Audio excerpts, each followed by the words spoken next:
আমি জঙ্গল দিয়ে হাঁটতেছি। জঙ্গলে আমার হাতে একটা লাঠি দেখতে পাচ্ছেন। জঙ্গলে আমার বাঘ থাকে, শিয়াল থাকে। তার জন্য আমি জঙ্গলে বাড়িতে বাড়িতে একা একা ঢুকতেছি। কোনো লোক সংখ্যা নেই, শুধু আমি একা। তো আমাদের গাছ দেখতে গেলাম, বাগানের একটা এদিক দিয়ে মাটি দিয়ে রাস্তা করছিল, সেই রাস্তা দিয়ে হাঁটতে পারছি। আপনারা দেখতে পাচ্ছেন জায়গায় জায়গায় আমি গাছের বাড়িতে সাউন্ড করে যাচ্ছি, যাতে শিয়ালগুলো চলে যায়, যাতে আমার কোনো ক্ষতিগ্রস্ত না করে, বুঝছেন?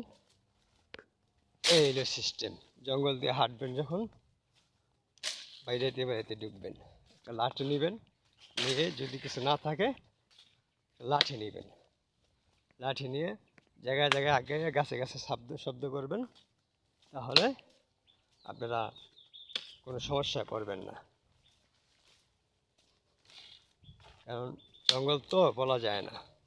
এই আমি জঙ্গল থেকে আস্তে আস্তে বাইরে আসলাম। এখন জঙ্গল আছে বহুত, দেখতে পাচ্ছেন আপনারা। এটি সব জঙ্গল, যা দেখেন সব জঙ্গলের এলাকা। যাই হোক, এখন আমি রেখে দিচ্ছি। আমি জঙ্গল থেকে বার হয়ে এসেছি। ওকে, আসসালামু আলাইকুম।